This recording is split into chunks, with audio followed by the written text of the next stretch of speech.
little, it's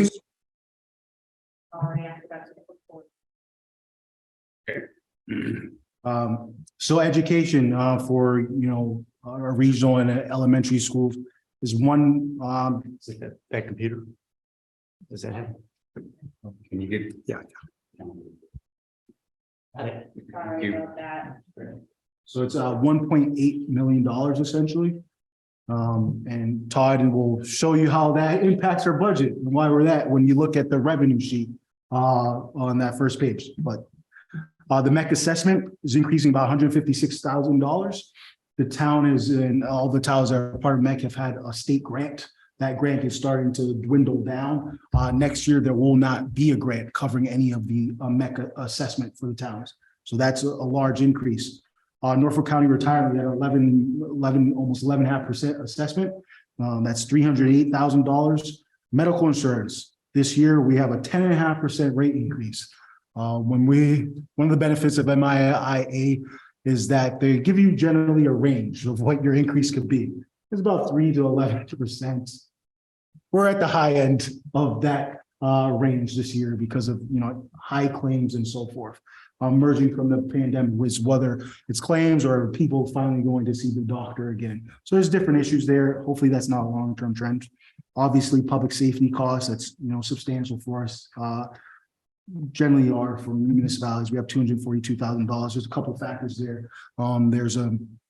There's agreed upon MOU with our firefighters union, but also there was a SAFER grant that was covering a position in the fire department. That grant is rolling off. The town is fully funding that position. Excluded debt is starting to roll off for us. That's $173,000 savings. Todd, why don't you jump in and talk a little bit on the impact of education? Sure. Before I get there on the excluded debt, that's currently, again, a reduction currently now. I'm in the process, as we all know, we were voted and approved for the fire station building. So I'm in the process of now trying to go out to bid on getting that debt in place going forward, because we have construction costs coming right around the corner. They're going to be starting April 1, and I'm waiting for a cash flow of the expenses so that I can work with bond counsel and get what we're going to need. So the excluded debt will be increased. Obviously, it won't have an operational impact on the budget, but it'll be added on for excluded debt, and that's the impact that we all discussed when I had the pleasure of being on stage this past January. So the education, big component there is really KP.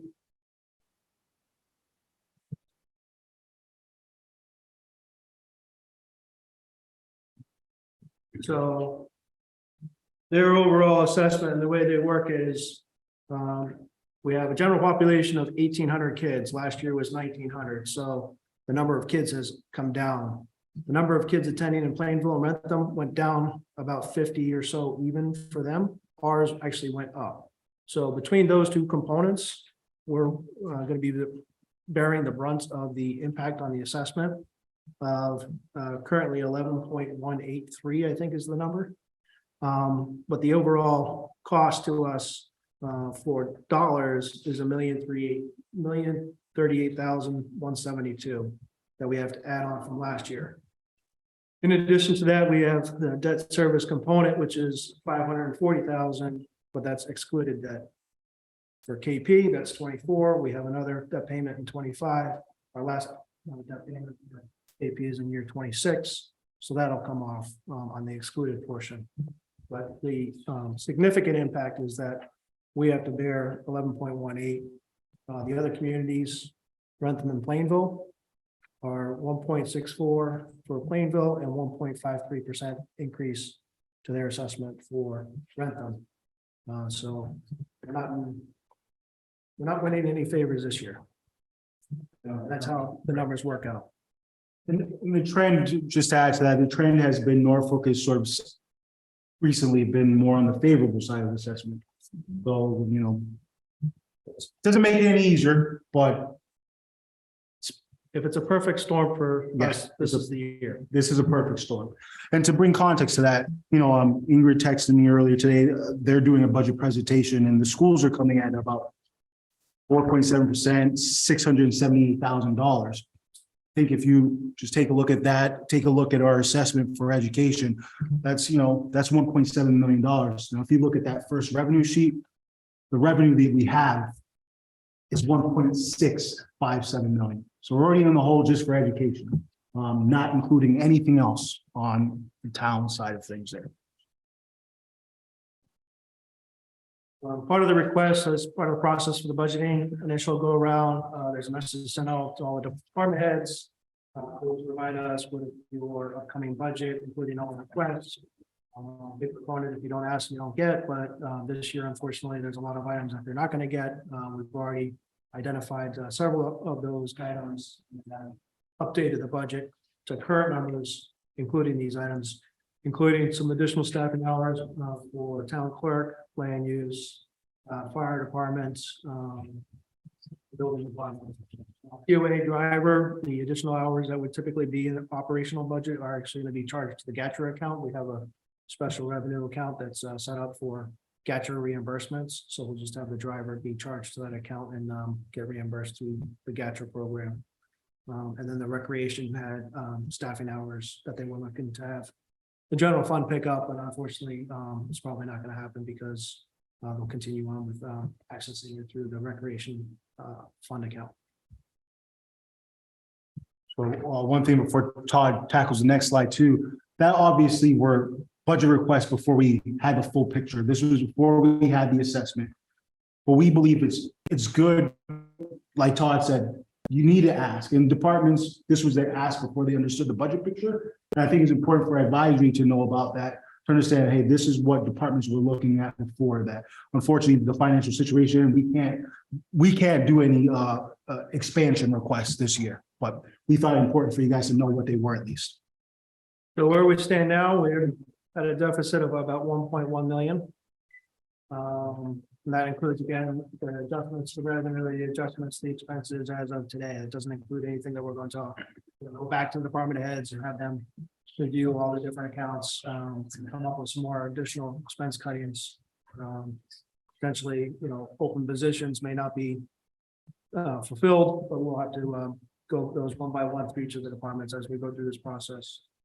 Additional items might be additional monies coming from the state. Usually, typically, governor puts out a proposal. There might be additional rounds as far as what they propose.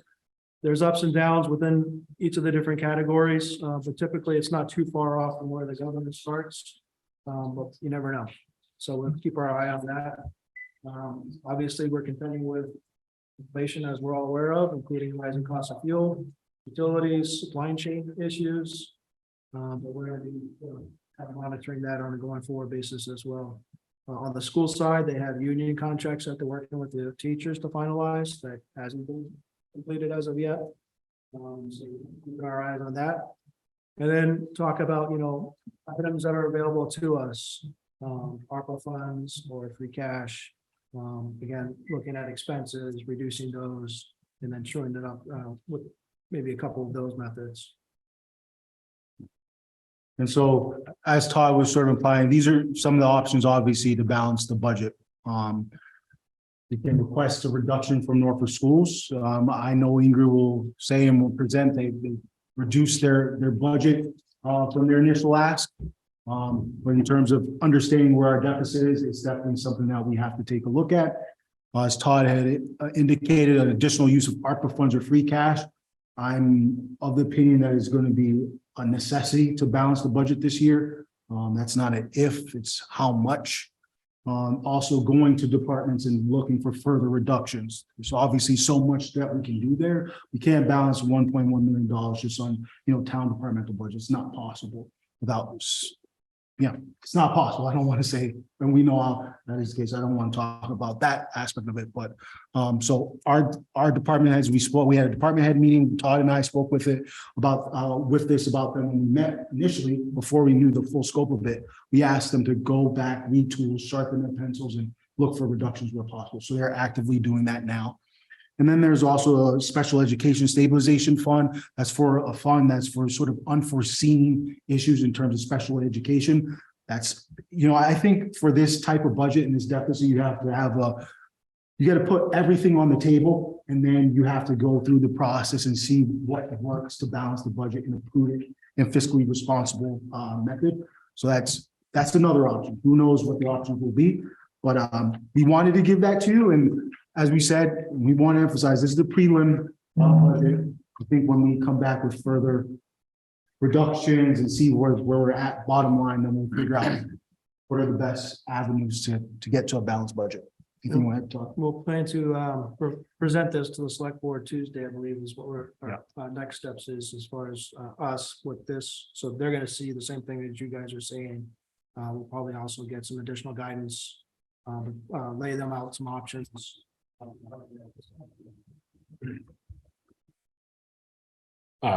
Hold on a sec. I just wanted to, before we go much further, to give the committee a sense. The schools are almost infinitely coming in on the 5th of April. So I was going to ask, where will you're going to ask them, but do you have any sense of where there might be at that point 3 weeks from now? Ingrid's told me they're at 4.7%. Okay. So Ingrid's told me. All right. So we will be talking to, I did that for you, Mike. Oh, okay. I talked to Mr. Zinni this week. Or last week, I should say. He said they were coming at 3.9. That's their overall, right?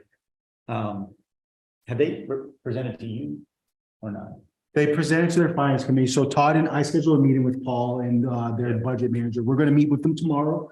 We're going to ask for help. I mean, it is part of the process. We're going to see what we can do and offer things there. But the overall assessment for KP was 3.9%, whereas we get the brunt of the assessment, the formula, which is part of what I like to understand, because this formula is out in the ether and no one really can explain it. So we're going to try to understand it as best as possible, but. So the budget actual ask year over year is 3.9. Assessments assigned to the town increase is 4.7. And that's due to the fact of the limitations on a bunch of different costs that the state provides. So there's differentials on that aspect. Again, the components that really play into this is the number of kids going dropped significantly in both Rentham and Plainville, increased in Norfolk.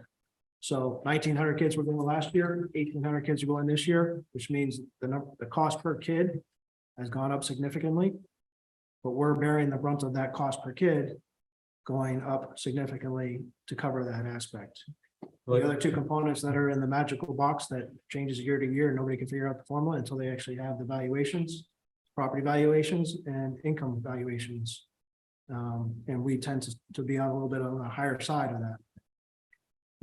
Before we get started, Mike, I'd like to see if we can try to maybe go through our questions in the way that the presentation was done. So if there's anyone who's got any revenue questions or state aid questions, we can start there and then kind of work our way so that you're getting the same kinds of questions all at once.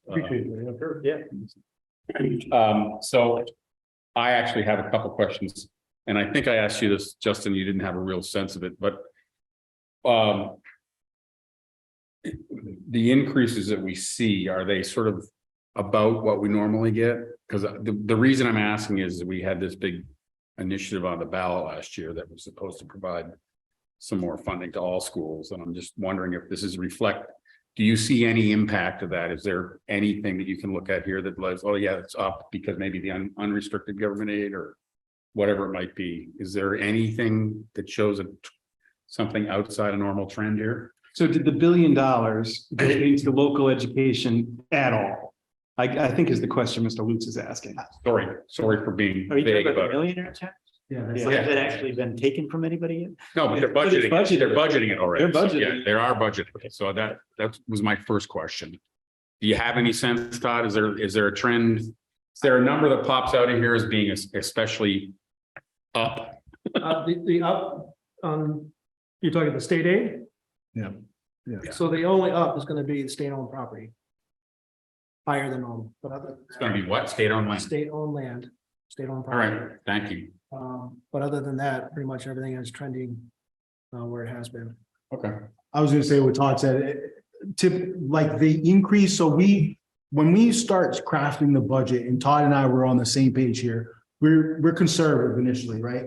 And so generally the governor's budget gives us a little bit more. So what we saw here was kind of what we've seen in line previously. So to answer your question, no, I haven't seen the impact of any new initiatives or that tax. I would say, no, I haven't.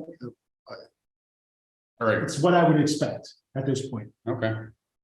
And the charter school sending tuition, that's on the expense side of the monies that we get, so that's the assessment, that's up about $30,000. Not a significant change, but that's probably the biggest change. On the- Okay. Well, along those lines, could I just, because I. Yeah, absolutely. Also, the prior law, the chapter 70 reform or whatever we would call it, that also is not really impacting. Student opportunity. Right, that's not affecting towns like Norfolk either, right? I mean, Norfolk tends to be on the higher fluency evaluation range. I think that law will better. I think it was crafted more gateway cities, et cetera. They would see more, funding. We get the student minimum increase or whatever. Is that how they do it? Yeah. or just, put that on the table. Yeah. No, later. I'll sort of open it up now. I wanted to just kind of run through the funds coming in first. Go ahead there, Mike. I will on the revenue. Can you just, Yes. I don't know how the ARPA funds work. So is that a pool of money we have now that we're drawing from, or are we having to, like, how does that work? Yes. So the town got an allocation of funds. So the town got, and I don't have the figures in front of me, so I don't want to say them. But there was an allocation sort of from the federal government it's called revenue loss funds. That comes directly to the town. And we essentially can utilize those funds in a manner that the town so determines. 1.2 million. Yeah, $1.2 million. And then there was another allocation to counties. And so we're a part of Norfolk County. And that allocation goes directly to the county. So the way they're operating is they get in on our behalf. But because they're in charge of it, in charge of the reporting and all the sort of guidelines and for the allocations of it, these funds are more restricted. They got to be used for water and sewer, broadband, et cetera. So we have to apply for those funds, and they will determine if they will give us those funds and if it complies. So it's a multi-faceted approach. There's attorneys, there's compliance, a lot of different things there. So that's much more restrictive. So that's why we've been utilizing for stormwater primarily, because that is one of the acceptable products. You said the 200 is approved, or that's just proposed? So it's going to be an eligible cost that we're going to put forth for an I see. application. So we went through that process earlier. Go ahead. So regarding ARPA, you got a deadline on using the ARPA funds. Is it 1.2 left? So we have 1.2 that was allocated to the town. There's been a lot of expenses that have already been done. I don't have the number off the top of my head, but we have a bunch of projects, including some police radios, some technology, pickleball court potentially, but that might change, who knows? No. An amount for the fire engine. Okay. The rental or whatever. Yeah, there are a variety So of towns. 1.2 is kind of pretty much already spoken for. We have about 200,000 left over just to balance. We do actually, those monies have to be committed and committed by 2024. So we have December 31st, 2024 to spend those monies or to have them committed. And you have till December 31st, 2026 to have it spent. That's more applicable for the county side because we're going to be utilizing those projects. They're going to be done pretty much quickly. Yeah. On the local side, we have to do update reporting, so I have to go in and to the federal government and let them know, hey, I got this project, it's allocated X dollars, we spent X, Y, and Z, boom, call it a day. On the county side, you have to go through each of these applications and $193,000 for this stormwater, $182,000 for the next stormwater. And then we have culvert and a few other projects that we're going to ultimately put in.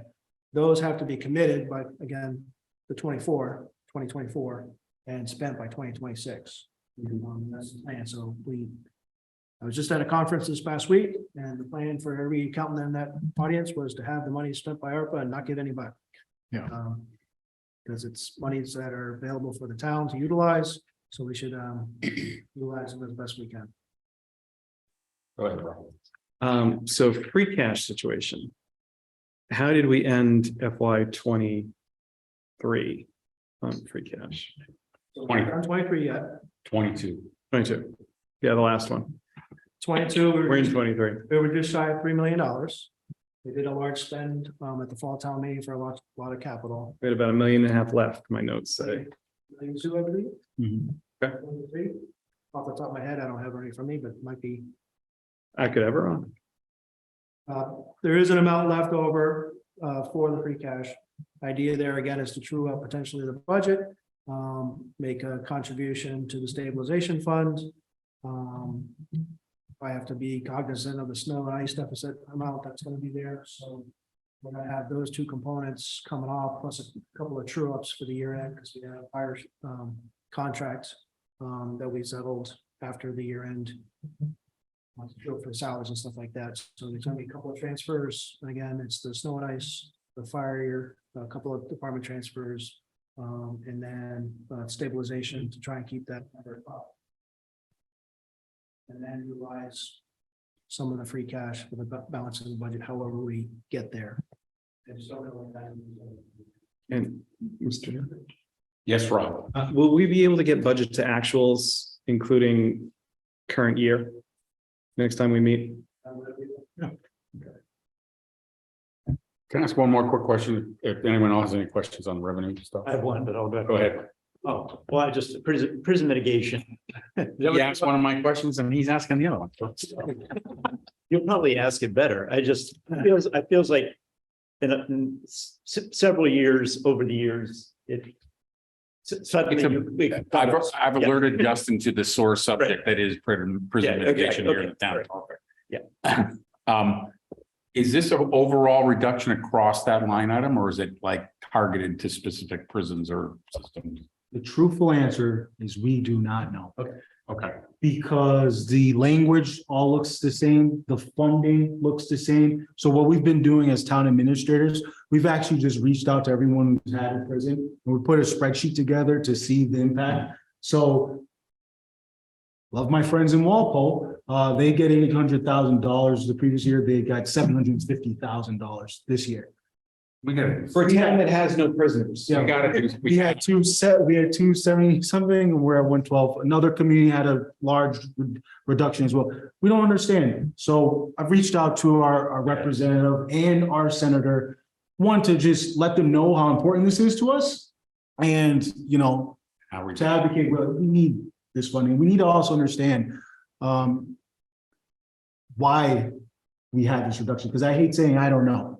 And we honestly do not know. Not one town administrator that I've talked to. I don't know if Todd's finance colleagues understand either. We have no clue. It only affects a few towns, but it's the language that was written is the same, so I'm not sure All right. Yeah. where the. We'd love to be, that's sort of as I mentioned and you picked up here, it's a very sore subject with long time budgeted. One thing I did want to tell you with Go ahead. ARPA funds, Todd was right, 1.2, and from the county, we got 2.2. Go ahead, Joyce. So as I think about it, so Cedar Junction's planning on closing. The residents are planning on being moved for the most part up to Shirley, is my understanding. There's actually, I don't think any prisoners in Walpole anymore. It's just a Have pass they moved through. all of them? It's Walpole's intake now, intake and classification Okay, is my understanding. so. Okay, And the So- prisoners actually lived in Walpole. Even No, like that's Norfolk it. and Walpole and everything. That's why Norfolk Town Clerk has to go there to do stuff. so we didn't take any more residents into our facilities here in town. But Cedar Junction does reside inside, a portion of it reside inside Walpole, Norfolk town lines, right? Yeah. The front door is. Just the front door? No, front door is in Walpole, which is why it gets to Oh, be in Walpole. Okay, yes, all right. Everything else That's is- my question. All right. Everything else is in Norfolk. In the driveway. So what happens with mitigation funds going to Walpole? Will they still receive them, not housing any residents? I understand this is all hearsay because I don't have any factual in front of me, other Yeah. than the fact that a long time ago, one of the representatives, when they came up with this plan, set it up and said, okay, Walpole's gonna get this. Part X, the Mhm. rest is gonna be split amongst everybody else. Hmm. And it's kind of, and unfortunately has. For 15, 16 years. at this point. Oh, longer. I think this dates back to like Frank Woodward. But I believe that was set up through the House Ways and Means Committees. Yeah. Yeah. Set up, so.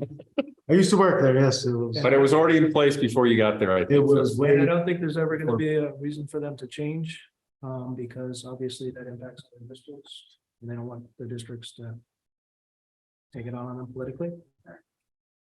Okay. My understanding. And again, it's all hearsay, Right. can't quote me, sorry. So, we can, I think, start moving into the expenditure side. Joyce, I'm sorry. Chair, that's, I know you. You gotta look at me when you say you've got more down him. Okay. No, I asked him if he was done. Oh, okay, thank you. Go No ahead. problem. Another question. So new growth, we know it's great, real estate receipts, awesome. At some point in time, we're quickly running out of land. So how is that going to phase into 2024 and ultimately 25? Because I can't believe that we're gonna be able to see a huge new growth increase in 25, which means 24 is gonna be the banner year. Correct, since this is stuff that we monitor throughout the year, it's not like a one and we're. We have conversations with Bob, hey, how are the permits going? I have questions with the assessor's office.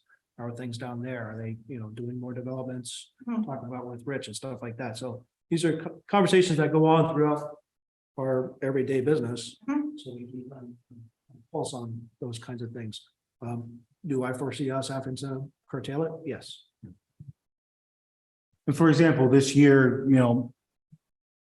this is good, this is important to understand too. Free cash is what we utilize for capital and for stabilization and for everything else that we do there. We don't budget in we don't have flexibility in our operating budget to fund capital. So free cash is utilized for capital. So we did make adjustments for new growth, but Todd's absolutely right. I think we're gonna have to curtail that a little bit. There's a danger too on relying so much on new growth to budget your operational budget, because then that's gonna impact your capability for stabilization funds, and that impacts your bond rating. And then capital, where you have deferred maintenance and stuff like that, that is even more expensive. So it's a great thing when it's working for you, but it's also something you're gonna be very conservative about moving forward. I also think this being an outlier year, we did have the satisfaction of 5 years, 4 or 5 years of KP on the low side. We're on the high side. I foresee that not sticking around to say we're on the high side again. I mean, I believe it'll level out and or come better for us next year. But it's just one of these, how do we get over the hump? KP up 11.2%. Health insurance, 10.5%, retirement, 11.2. These are things we cannot not pay or get out of. We had conversations potentially about, changing the health plan, but I was just gonna ask. that requires us to get involved. That was gonna be my next question. That has to get involved with all the different unions. If we're gonna have any savings of any kind, then we have to factor in, how does that impact them? Do they get a component of the savings going forward, things of that sort? And for us to put that in within the budget timeframe that we have, unlikely. There's too many parties involved to get everybody to come to the board. Again, do I see this as an anomaly? We had 2 years. 1 year we had a full month premium of no pay. We had a half month of premium no pay. So we benefited on the health care side for a couple of years. Again, this is an outlier. We're at the top. A lot of that has to deal with experience on the expenses.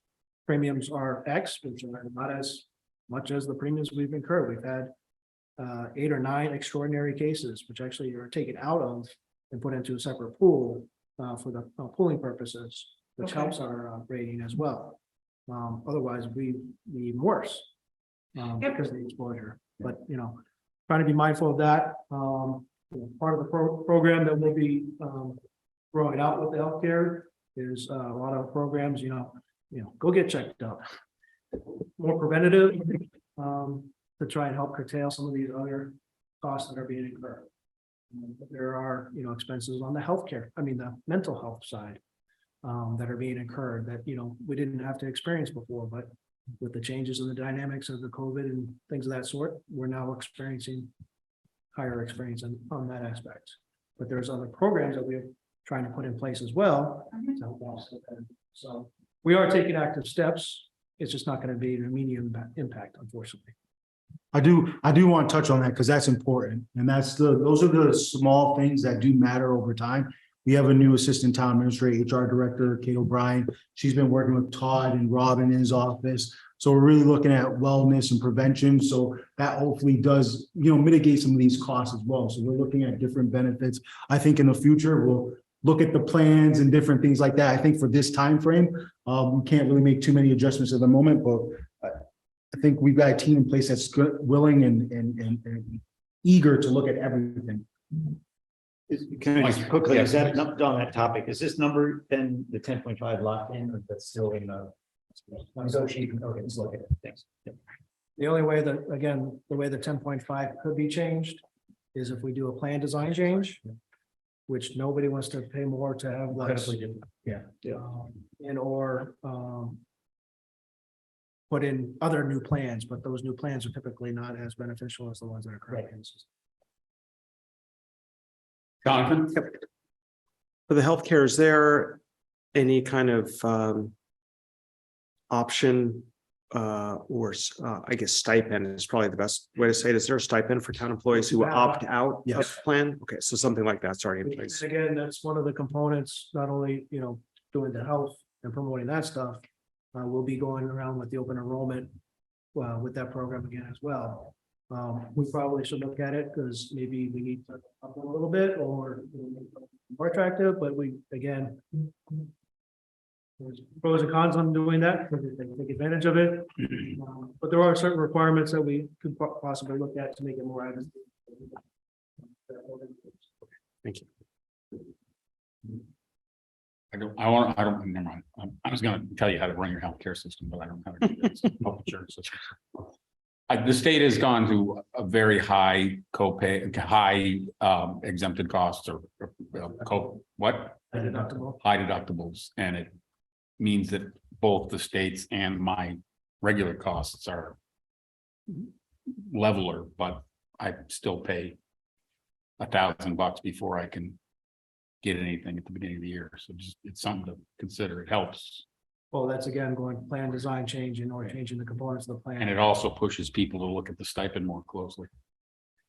Did anyone else have any more questions? Are we on the next? We're moving on to the expenditure side Yeah, now. okay, that's- My expenditure question was on the teacher union. When you say for the next year, would that go into contract for FY24 or is, okay. So Is it both the Norfolk schools and KP or just Norfolk?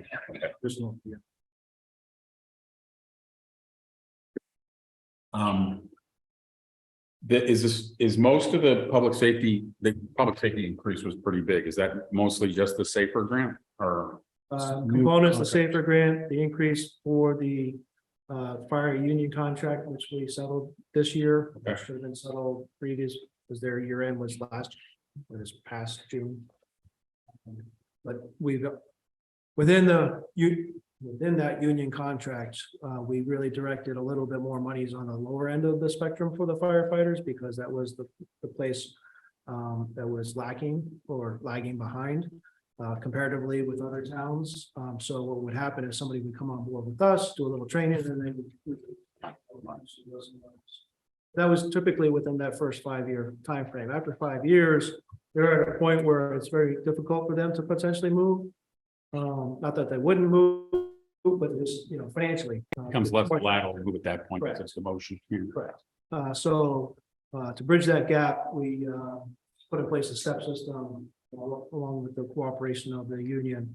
And that increased the cost a little bit. So there's increased costs in 24, which is probably the biggest component. The police are pretty much level, funded 3% for their COLA increase.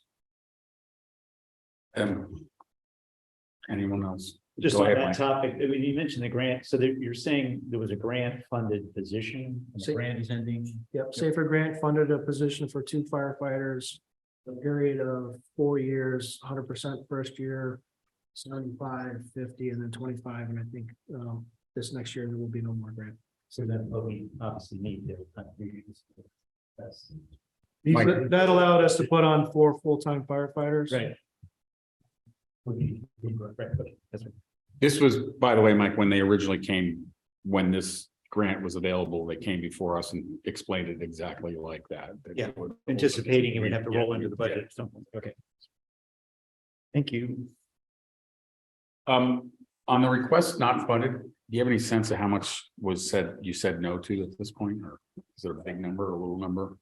It doesn't look like it'll be very big, but I'm just curious. And if you don't have it now, but he has it now, of course he does. Was it at 1.1 before, wasn't it 400,000? We were off? Because it dropped down to 7 before we had that. So we added 300, we added 130. So The question. I can lend you my calculator if you need it. You don't. No, I'm trying to I'll think of read it because I'm trying to think of it when we whittled down. Yeah. We did that before we got the assessment. Yeah. And so this includes the assessment. I think it was $400,000 on the town side that we whittled down. Thank Yeah, before with just on the town side of things, it was about $400,000. it's flat. Yeah. So At it is that- 4. that. Yeah, it's right. About 4 or something. With this? Yeah, that's the healthcare. Yeah. About 510 because the health insurance went up $130,000. $500,000. On the sort of outstanding factors thing, you mentioned fuel and utilities. Are you gonna have shortfalls this year? I know that was part of the discussions last year, but I think that the We made a utility cost at this, but At the fall town meeting, we made a transfer of about 75,000 to help offset. I knew we did associated something, with I couldn't fuels remember and what. our heating oils. Yeah. At this point, we should be okay. We're still monitoring that. okay. For the most part, we should be okay. It's next year budget was set and, it's not a huge increase in those lines, but we just got to be careful, going forward.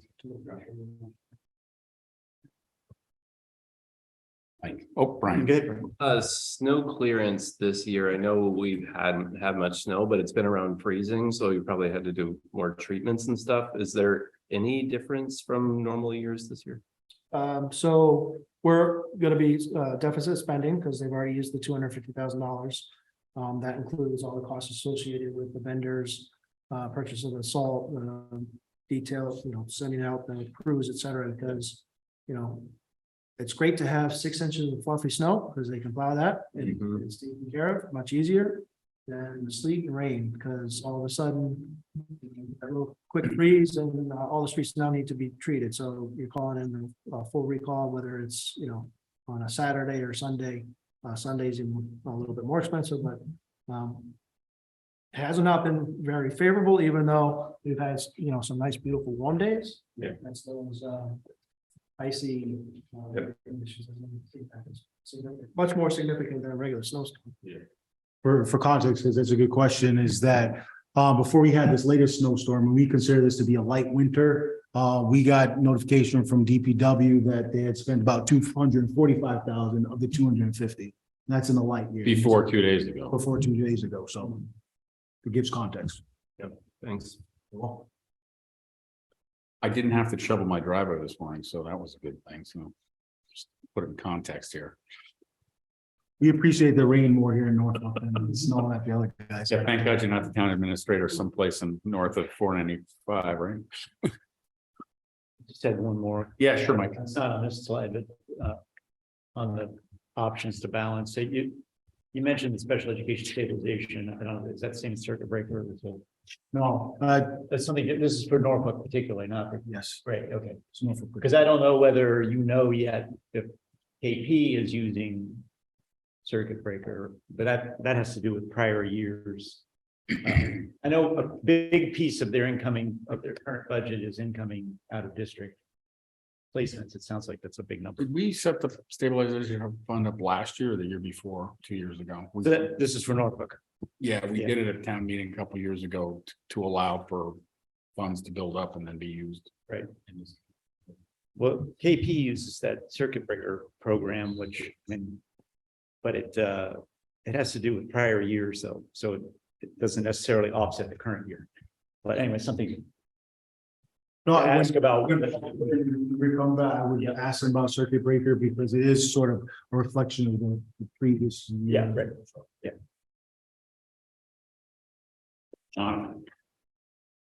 Feel like if I apologize in advance for opening a can of worms, it kind of gives me free reign to do so. So, you're good.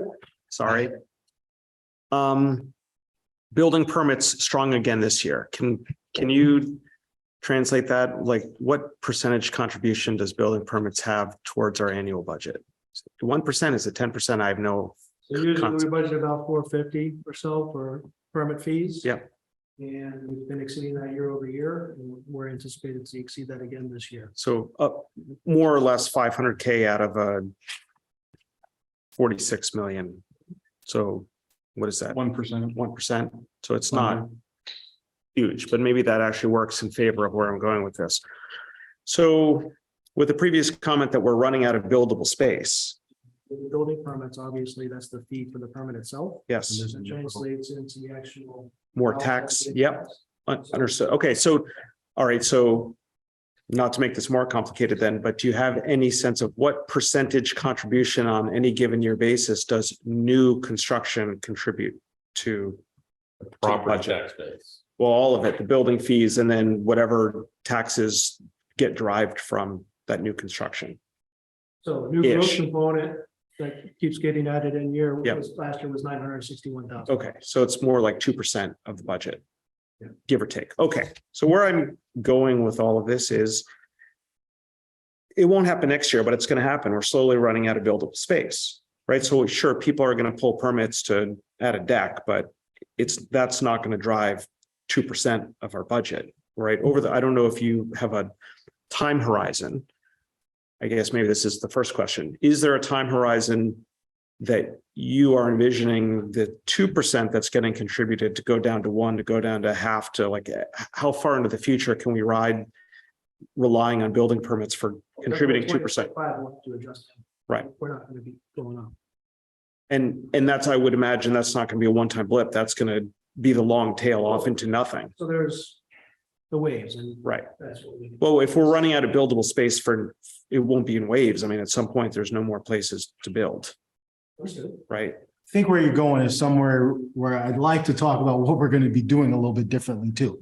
Well, where I'm really, sorry to interrupt, where I'm really going with this is because I have blinking signs on my mind from the last meeting is and I realize the reason I'm saying open a can of worms, this is a larger question than just reviewing the budget for this year. But what I'd really like to see is instead of for the next X years, just seeing the building permits and the fees and the contributions from taxes decreasing and us scrambling every year to figure out how are we going to replace that. All right. I think the way we're going to replace it, or the way we should think of replacing it, is developing more of a commercial tax base. So I realize this is more of a planning topic than it is a budget topic, but I'd throw out that if we're going to project diminishing returns on the building permits at whatever, let's pick a number, 200K less next year, 400K less the year after, 600, we ought to have a plan in place to replace that from other revenue sources, which I think should be primarily commercially driven. And that's, I think, the struggle we have is for years and years and years, however long I've been on this committee, we always have a town plan to get there.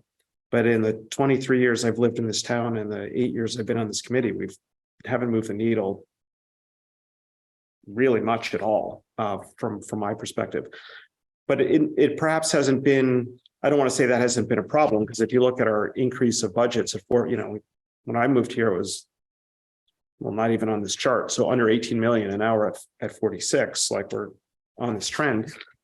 But we've never had the building problem that we're about to face. There's been plenty of open space and plenty of developments. So throughout the 20-year history in what we're showing here, we've been able to rely, and I'm sure there's peaks and valleys, but we've been able to rely on new construction and then the additional taxes that it throws off from that. If we're facing the end of that, and if it's not next year, at least in the foreseeable future, we kind of really need to get our butts in gear to figure out how is that because our budget's not going to go down. It's going to continue to rise at 4.68% a year for the next 20 years, right? I mean, I think that's a reasonable assumption.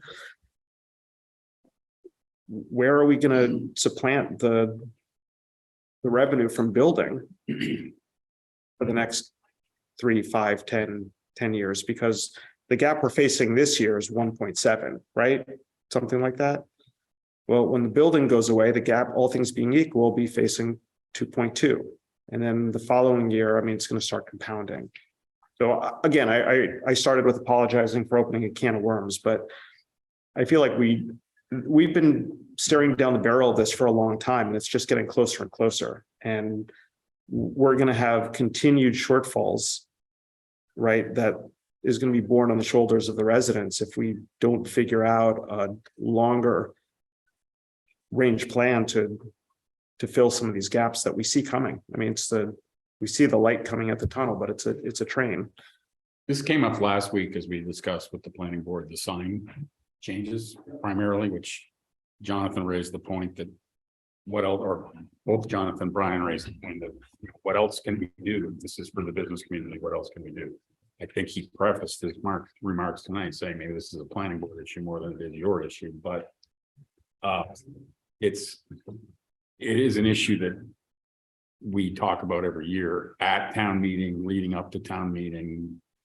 If you read the comments anywhere on any board that allows for this kind of thing, it's always like, where's our commercial tax base? We made the changes a couple of years ago to the town planning zoning, and I'm not sure I've seen anything happen with that. I don't know if there's any discussions occurring, but we wouldn't know that. So I don't know. It's just something to keep in mind. And Rob, maybe you can help here actually, or Joyce. We used to have an economic development committee, and it wasn't necessarily permanent. It was sort of a semi ad hoc thing, but and it sometimes I think some of the appointments tended to be people who were like, well, let's, Shut up him by putting him on the. no, I didn't mean that. I meant more like, let's not allow any more houses built until we get businesses built, which, is a lot of unreasonable approaches, but there was a lot of discussion at some point about how we recruit businesses, or do we recruit businesses in the town and show them. It happened a lot when the planning board was before us with the downtown zoning changes, is who's going to tell a business that it's a lot easier to build. They have better parameters within which to build. Just those are the kinds of things that. I just want to say, I don't think it's a can of words, because all these things tie into one another, because planning and the decisions that we make in terms of our development has an impact on taxpayers, because Norfolk is primarily residential, as we all know. Residents will face the burden of these increases in the budgets moving forward. So that's why I thought it's a perfect time to talk about that, because we're going through a master plan process. So what is the vision of Norfolk in the future? What's the impact of these things? So not only is the master plan important for us, a priority for us is we want to do forecasting as well. Because with the forecast, you can start seeing, hey, we're projecting in 25, building permits are going to slow down here. Our new growth number is going to start ticking down. And this is the vision for the future. So I think they go hand in hand. So that's something that, after we get through this budget process, I'm working with Todd. We secured community compact grant funding to do a forecast. I'm working with Collins Center, and Todd and his team will help take the lead on that. We'll do that, tie that in with the master plan, because this is all about the vision about where's Norfolk going, where does it want to be, and what are the impacts of these decisions we make. And you got to have that information available to you, because when you're only doing one-off budgets, you don't see the big picture, because this is part of long-term decisions in the future of the town. So it's not a can of worms. I think it's important to talk about that. All right, thank you. Does anyone else have any questions on the budget presentation we just heard? Go ahead, Joyce. Just quick, requesting confirmation options to balance the budget. We're still looking, since your department heads, you've gone back and asked them, and they're actively looking through their budgets to see where they might be able to tweak some more to help out. And you're planning on requesting reductions from both the KP regional system and from Norfolk schools, correct? Have to. Okay, no, I'm just confirming for anybody who might be listening that that is still our strategy. We're still going to attempt to get them to take a look at where they might be able to tweak their budgets as well. I'll ask. I think on this budget, this is all hands on deck, and we'll, just like our philosophy for departments, if you don't ask, you'll never know. So we've got to ask, and we've got to look at every, yeah. And also, not only one thing that, it's important to ask, like our vendors, for example. Todd brought this up in a department head meeting. We're with inflation and different things, with all of our contracts and different vendors, they're taking an opportunity to say, hey, we need an 11% increase on, our software package or whatever it may be. We went, one of our departments went and asked, we can't afford it. They knocked down the price. So we're going to do everything possible to whittle this down as best as possible. Private sector is doing it as well. Yeah. Before we move on, I actually had one quick question that I forgot to ask earlier. Just so I understand it, the human service budget is the Council on Aging. That cultural and rec is the library fits into culture. Library and recreation. What else is the human service budget? Board of Health? That's Board of Health, there's like a $4,000 bill for a local organization, and then Council on Aging. Okay. Because I saw it goes down, but it's a pretty small. Yep. Yeah. Snark. Not SNARK, but it's similar. Really? If there's no more questions, Used to be. Todd can be released into the, what did you say? Released into the ether? Go home. Float away, Todd. Well, the getting is good. Any questions, submit them in writing. We'll get back to you in 24 to 48 days. We'll vote right after you get back to us. Thank you. Thanks, Todd. Thank you. Thanks, Todd. Just before we move on, I said it in the middle of that, is that due to school superintendent and business managers schedules, I think the schools are coming in on the 5th to us. That including the new superintendent? Is there a new one for KP? Yes. There is.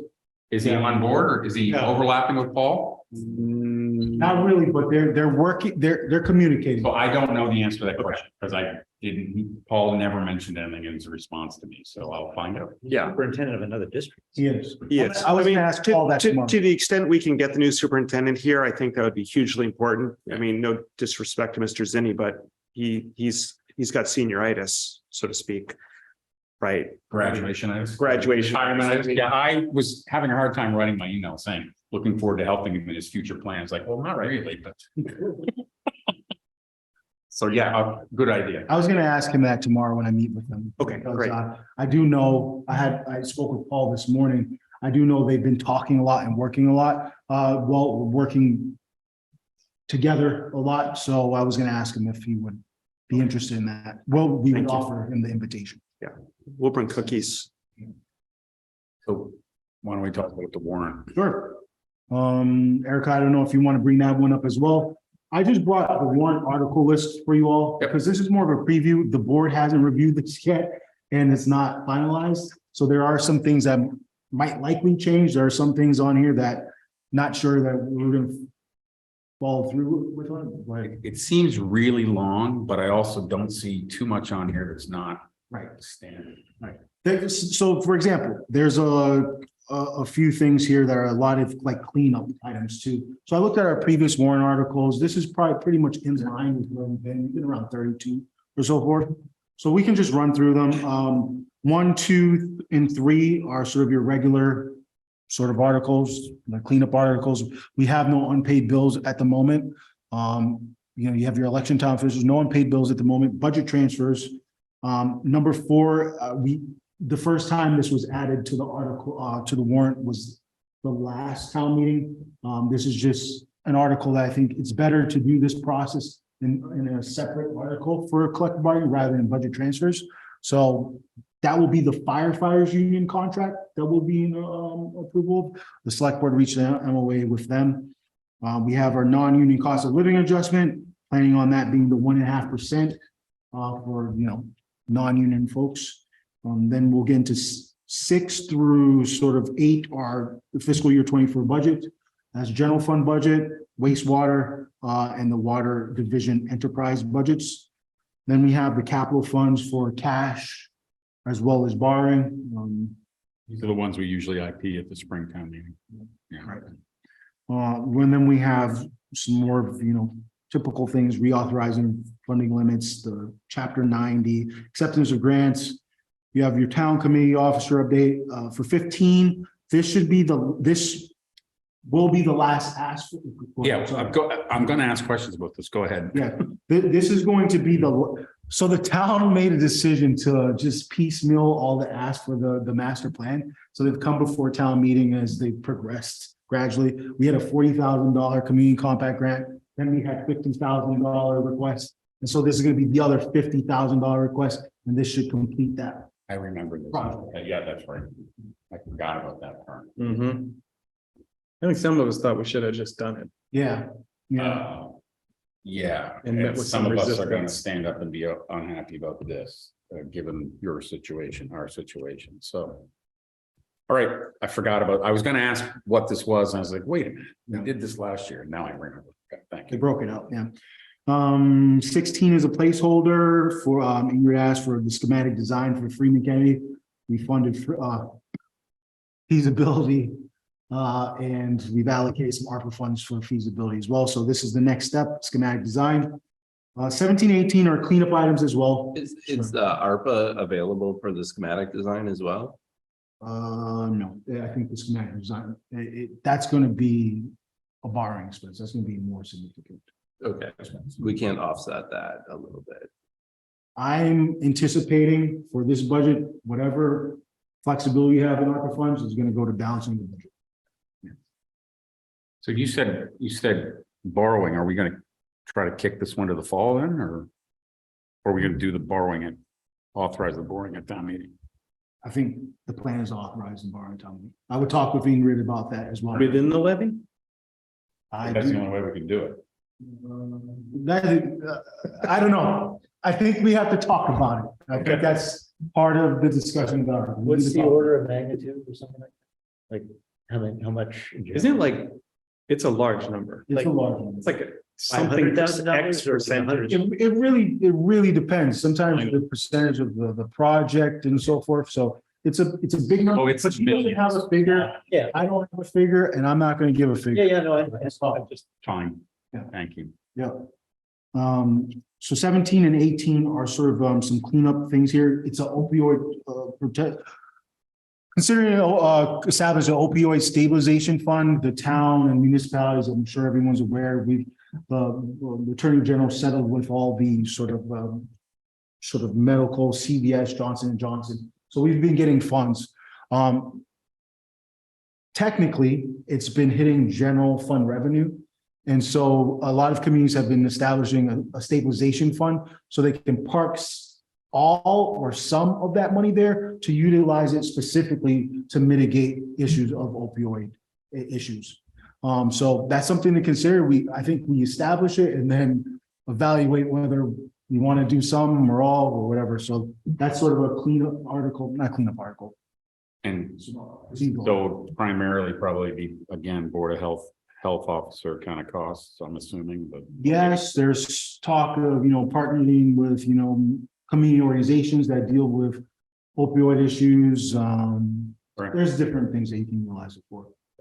The next is the PEG Access Fund, and we're in NCTV. The town has for a while been out of compliance with this.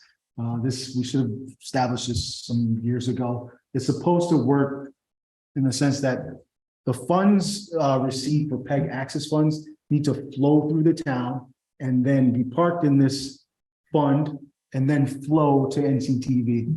So we're just going to correct that and get in compliance and fix that. PEG stand for Public Education and Government. Actually, I don't know, I always say PEG, it's public educational. And government. I'll I mean, follow. like, those are You the may be three, right. yeah, okay, I'm curious more than anything else. Thank you. Yeah, so that's, Yep. the next 1, 2, 3, 4, 5, there are 5 CPC articles. 2 of them are sort of, the annual distributions that we see all the time, administrative and operating budgets. We have, the articles that are presented, I think are going to be Grange, doing some renovations at Grange, Town Hill renovations. I can't say the other one off the top of my head, but these So will, these will be in Article 19. Article 19 will be just sort of set up the annual distribution. So 10, 10, 10, we do, open space, affordable housing, et cetera. Right. Yeah, so that's the first article. No, that's isn't that 21, 22, and 23? No, so that first. That article, pulls it out. Yeah, Oh, okay, I'm sorry. Yeah. yeah, So 19 puts it in, Okay. the others pull it out. 19 puts it in. 20 is going to be the administrative operating, and then historic, when you do historical open space, that's flowing down to the specific projects. Thank you. 24, in 2022, there was an Article 25. It's just like a correction. There was like I think a copy and paste issue, so we just want to clean that up. So these next ones here are not definite. So I put them on there, the article list, but there's been discussion that it's kind of weird, and for some people who've been a select board before, where you're a select board member throughout, the year, and then you get newly elected, and then you participate in town meeting. It's kind of a little different, a little odd for some people. So there's potential discussion about changing that up, cleaning up that language. Article 1, Section 5, I think it includes language for a moderator's meeting. And it says that it's supposed to be public and duly noticed. And for the past 3 years, we really haven't done that. So instead of having that language in there, not complying, I want to clean that up. It's a little small things. Organizational meeting, and it really depends. It's not a sure thing, but organizational meetings, we're not deliberating the articles. So far, what I've been a part of, it's largely to talk about, hey, what presentations do we have? Or what's the order of things? It's not going to the nitty gritty of things. So it can be open to the public, but The only I don't want to have a bylaw that we have been expressly ignoring. Lately, since I've been aboard though, we have noticed them. Erica is doing it now. We're taking minutes. It's really dependent on what we want to do. So I mean, the only board that might have a quorum would be the select board, right? Although, well, at least when I was on the board, only one member would generally go. Oh, so there's not even like a quorum with anything. It's just a organizational meeting. Organization, man. A lot of other communities don't have it within their bylaw, and they just do offshoot. Okay, thank But you. it's a maybe, who knows? Article 7 is another cleanup article. We have now 4 precincts, and luckily we saw this. There's language in there that says, when you're posting the warrant, it has to be posted in town hall and in every other precinct. For example, we went out for barring for the fire station. Luckily, we posted in the library section 2. But if we hadn't done that, because typically we've only posted in town hall, we could have had to do that process all over again. So really want to eliminate that and say, hey, town hall is a precinct. It is a precinct. You don't have to post it in addition. It'll save the town some money, but also prevent any mistakes happening in the future. So a cleanup article. So do you in fact post it in the other 3 precincts? Yeah, we have to, yeah. Where are they posted? It depends. We posted in Silla's before. Posted in Silla's before, Senior Center. It's been a variety of places. Okay, because I'm just thinking I mean, our We should government get buildings tend to we be should get one of the monument signs a mobile one. with, I'm being triggered. with animated dagger. And then put one in each precinct. It'll be like Hunger Games. It'll be like District 6. And then we have a message. Disembodied voice will come over a loudspeaker to let you know that. It'll be perfect. So next then we have a street acceptance is Wright's Farm this year. I believe Rich talked about the zoning bylaw and the regulation zoning amendments. Another one's, and this, I literally just got the language for, so I don't fully understand the chapter 300 wetland protection. Not 300. That's a mistake. It might, yeah. I do not know this one fully. I literally just got the language for it. I'm sorry, can I ask, is 29 the signs? 29 would be this, no, 20, yeah, 29 would be the sign. Yeah, it is the signs. Okay. Yes. That they were considering possibly, based on our discussion last week, this might change from their perspective. I saw that. And I've been talking with Rich because the schedule use regulations, zoning amendments are very comprehensive. Very complicated, which is where I, Yeah, the word I thought you were going to say.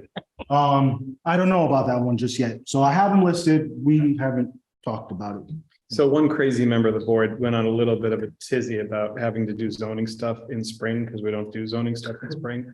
We didn't used to do stuff in the spring. Yeah. Whatever, better ways. We set up fall to do bylaw stuff. You do money in the spring now, but that's an old, old people think of that. I watched the video and I read the minutes. Okay. I saw. So you know which crazy people of which we speak.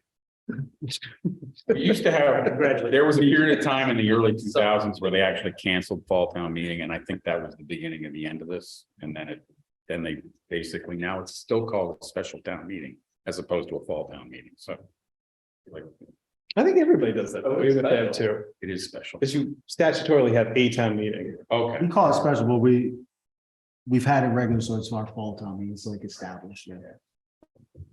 We have an easement for Lawrence Street sidewalk. We recently just got that as well.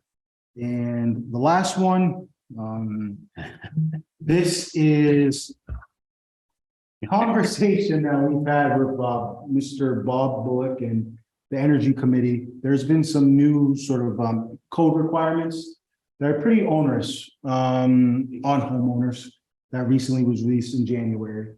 And, we spoke as a group and we actually had the Energy Committee in agreement that they were pretty onerous. And that the only way that we could not have to comply with it from town council is we have to remove ourselves from the stretch goal. And I know the history behind this. So Not as well as we do. Not as well as I do.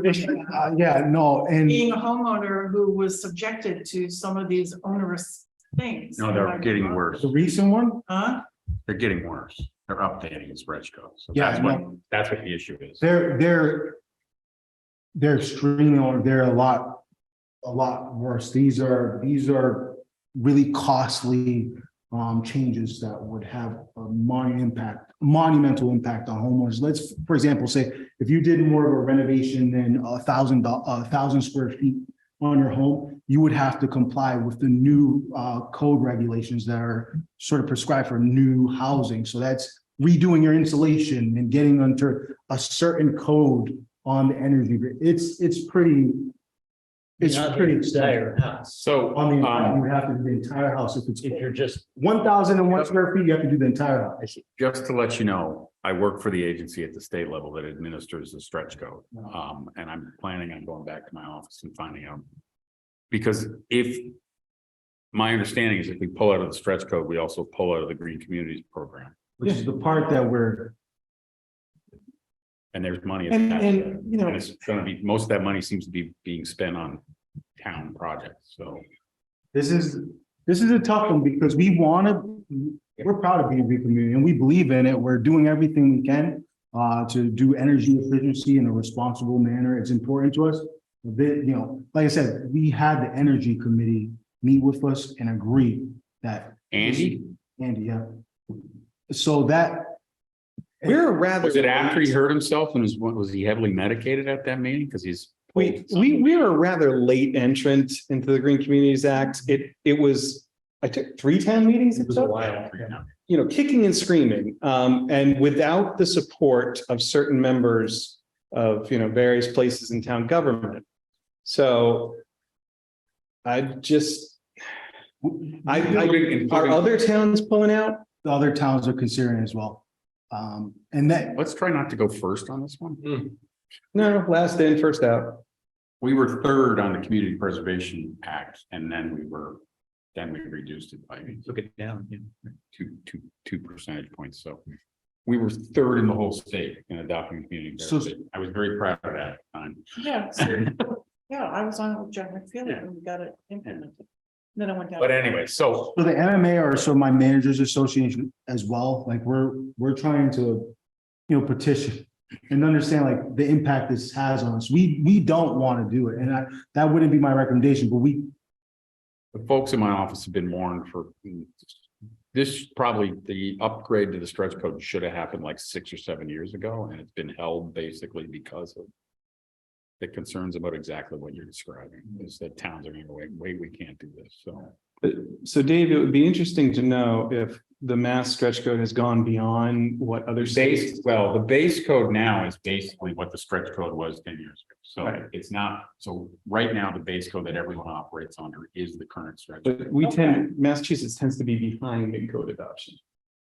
No, we were ahead on this, and we were ahead on the. For a very, progressive state, but we didn't change our basic building code for like 16 years or something. But Prior to what coming up I'm with- saying is that the base code is now what the stretch code was when we adopted it. Right, but building And the techniques new have one, improved.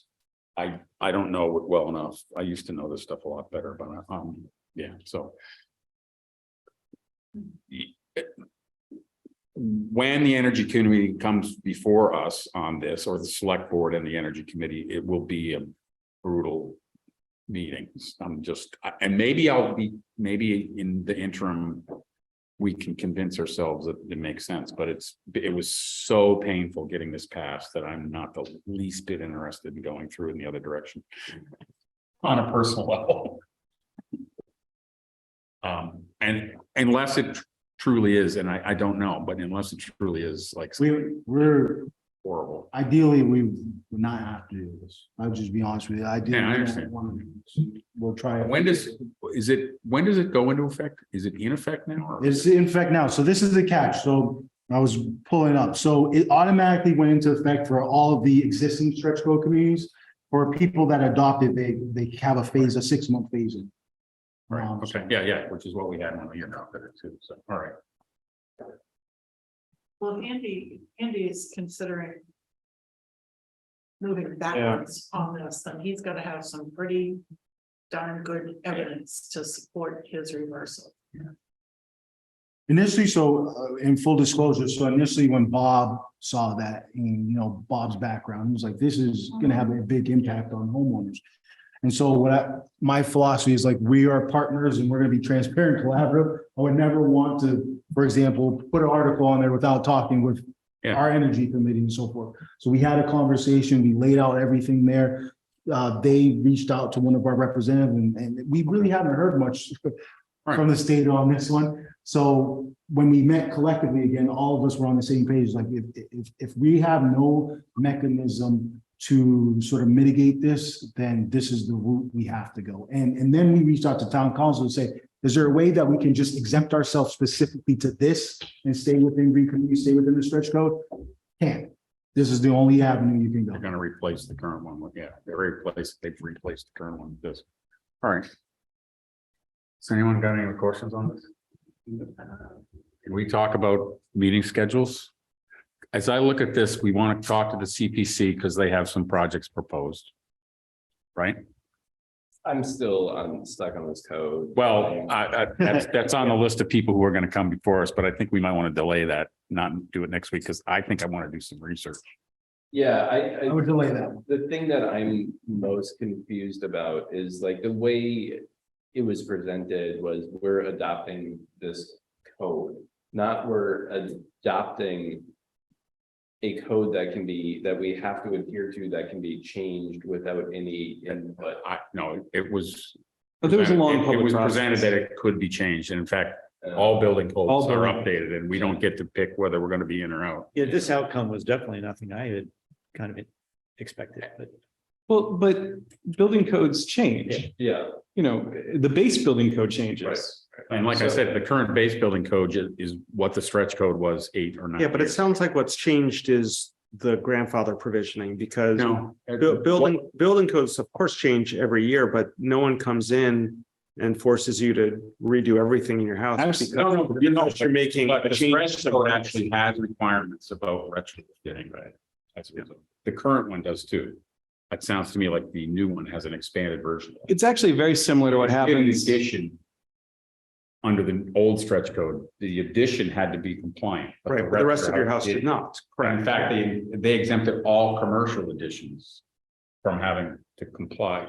Very strange. Right, but it sounds like that's the part that's changing now. Yeah, that's what I'm saying. Right. I don't know it well enough to. But address it. is that without precedent? Because has there historically been other building codes that changed that force you to retrofit Yeah, everything? yeah, I think it's just the way that. What they would say is that we're only forcing that if you go over a certain amount of square footage of remodeling. So let's say you did 999, 999. you don't have to comply with it. You can. And for years, we had this phenomenon in Norfolk where amazingly, one wall would stay up and a house would be massively increased, but it was okay because that one wall stayed up and then it would fall down during construction. They'd have to put a new wall up. This is very similar to what goes on with ADA. If the MBTA is doing an ADA improvement, is doing improvements to a station, for instance, that above raise, you have to ADA the entire station. So something that could cost, 50 grand becomes a $20 million project because you have to put an elevator in. So this is not a weird kind of thing that happens. Yeah, I mean, but the reality is, if we continue to adopt it, everyone will find all the creative ways to not do And it. 1,000 square Right. feet, that's, even in the bigger houses, you're renovating a whole fifth of your house. Yeah. And that's in a gigantic house. I mean, maybe you should. I mean, so the reality will be that the net effect to homeowners is probably very little because People game it. people will game the system. Is the reality. What I did send to Erica is I sent a good summary page and DOER stuff as well as the MMA. So if Erica shares that with you, that's a good place to read up and see some of the unique things in there. Thank you, Ben. You're welcome. This is the downfall of remote working for the last 3 years, is that I used to talk to my stretch code buddy like twice a week. And I ran it for the first time in 6 months, 2 weeks ago, and didn't even bother asking. Stretch code. So anyways, we want to have the energy committee before us, but Erica, can you remind me again of, we have a meeting next week. We have a meeting on the 29th. We have a meeting on the 5th, which is going to be the schools. And then the 12th is the voting meeting. Plan on voting on the 12th. So the 29th, we could only push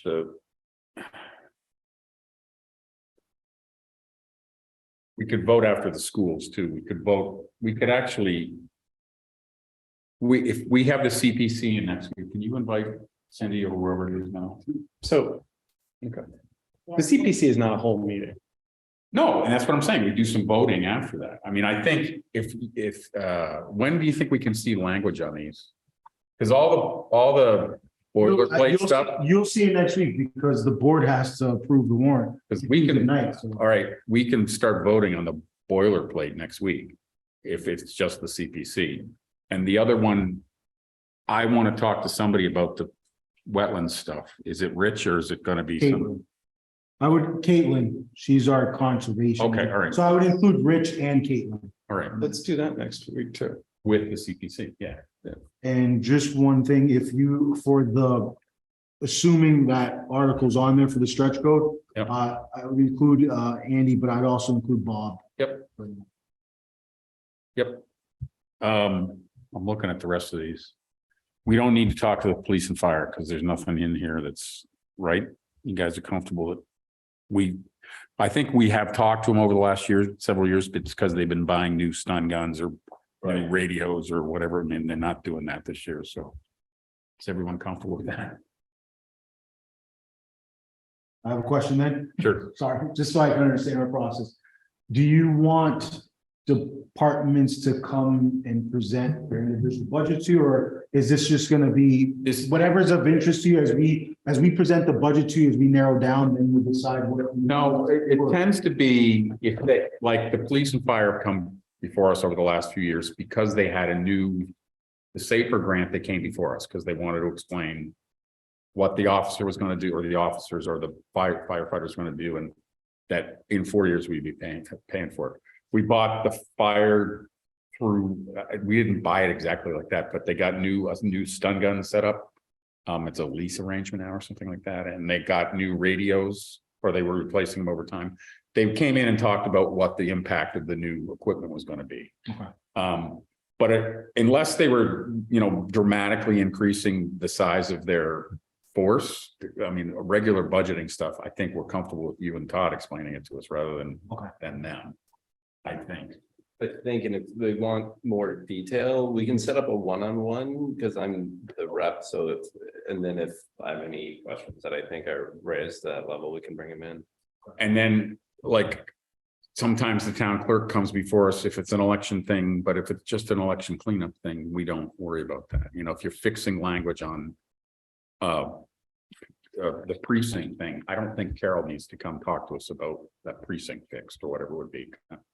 But The only other thing that I might bring up that has happened in the past on previous boards that I've been on is if there were significant cuts to a budget. I remember one year where there were significant changes in let's just say the public safety budget. And there were some members that they understood, but they wanted to just plead their case. This is what happened. We understand why we needed to cut it out, but you need to understand how vital we feel it is. And it's not, I didn't view it as a disrespect to the select board or to the town administrator. It's just that they felt that they might have needed another outlet.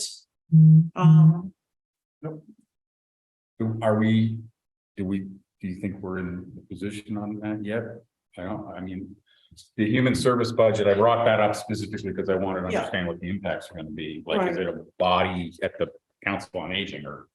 I might make this easy for you because my philosophy sort of aligns with that as well. Because my philosophy, I would like department heads in, depending on our schedule, maybe something in the future. I like department heads to have the opportunity to talk to you about their budget, no matter what. But if there are significant changes, you all should know about them because I do want the experts to tell you what the impact of it is too. It's not just a position, it's what's service does its impact with. So if we go that route, I will communicate with you all and say, I really would like this person to come here and be here to talk about that as well.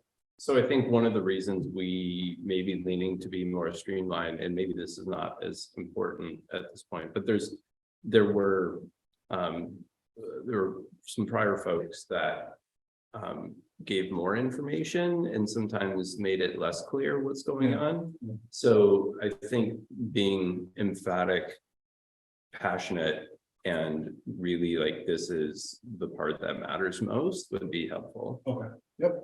I understand. So if we do CPC and the Conservation Commission stuff, yes, and maybe vote on a lot of the boilerplate stuff, we can do the CPC stuff that night if we're comfortable with their projects.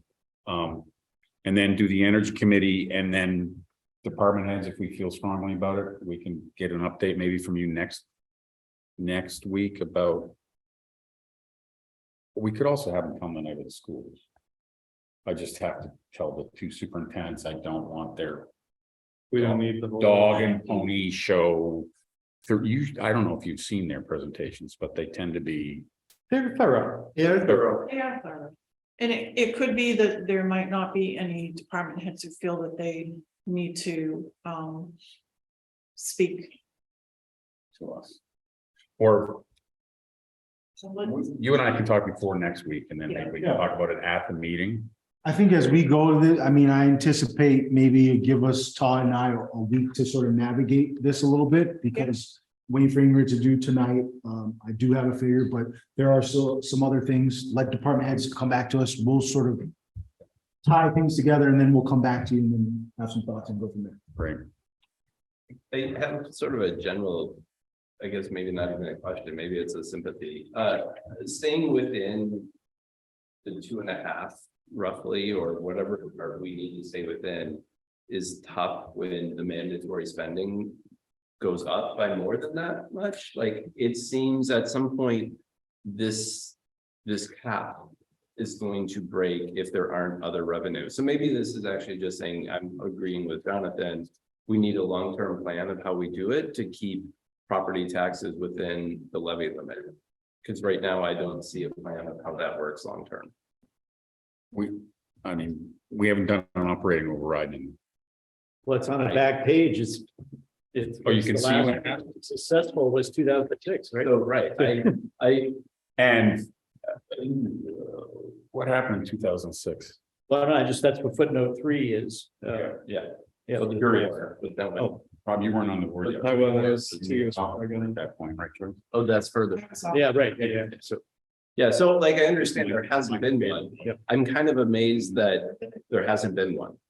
Right, like how in is. Because, we talked about it a little bit during COVID and we ended up doing a 0.78 thing, but we also knew that doing it in May of the first year of COVID stood an absolute no, it's a non-starter. Correct. I think 06 was schools driven as well. I remember, Yeah, I think it was. reserving positions, it was like. So, in other words, I think where Yeah. Brian's going is exactly where Jonathan was going earlier, is that having a better understanding. And it's not your job necessarily by yourself, but having, it's Todd's job. No, I'm just kidding. He's not here anymore. So, but, it's having a better strategy on how we can get around this. And we have talked for years about how an increased commercial base was going to be where it was, and it hasn't materialized. There was some development along Route 1A. The 1A corridor has developed. Yes, it has. But it's almost maxed out because of property, wetlands. There's constraints primarily, but wetlands and wastewater. constraints. But, remember, in 2008, I ran for selectman on the thing, we're gonna go to Connecticut and talk to Stop and Shop. All right, how successful was that? How'd that go for you? Yeah, exactly. To that end, we don't need to answer this now, Right. and we don't need to answer it for this town meeting, but it would be really interesting to see this chart with another column to show the contribution in each of these years of commercial tax and how that has or has not increased in proportion with the overall town budget. So that would be the. We'll do that answer. after this is Right. done, because Todd's gonna quit. Right, because that answers the question of has 1A development We don't contributed even need or to has see that, been. because I think Todd would probably tell us on an annual basis what the. Oh, we can break that commercial- down. Yeah, commercial tax base. is. Because then we can see whether commercial is at least holding its own in terms of as the town budget grows, is commercial growing in the same proportion or not? My gut tells me it's not, but having the numbers would be wonderful to look Well, at. some would argue that housing is a loser because for every X number of housing units, you get Y number of kids, which Right, equals no, it is. I think that's. C the number point of here. education budget. And having an idea of what we're aiming for and how would we get there? Right.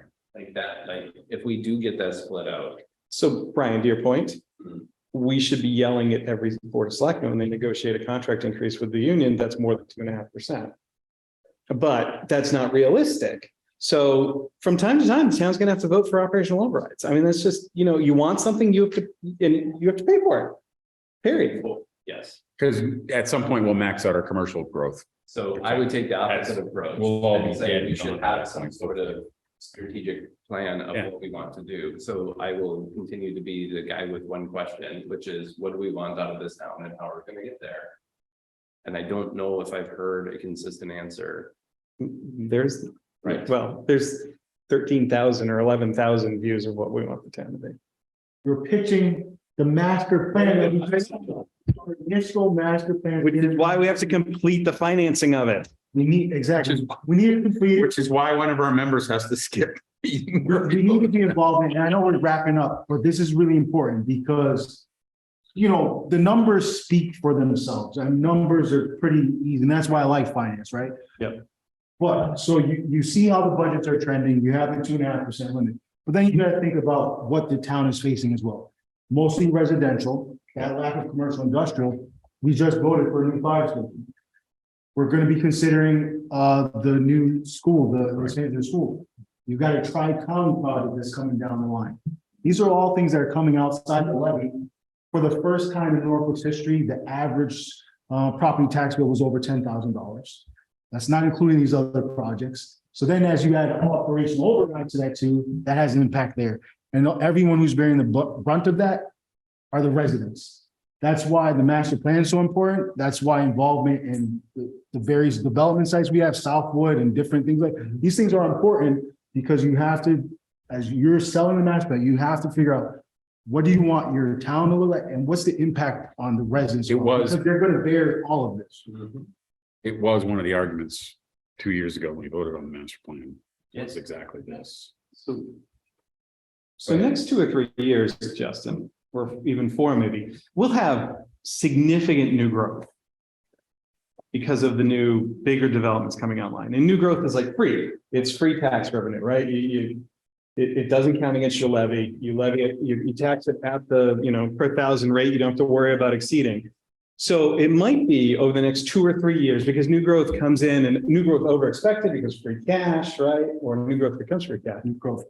We should think about being a little less, little less strict about the, no, we're not going to spend free cash on budget because all that new growth becomes our budget.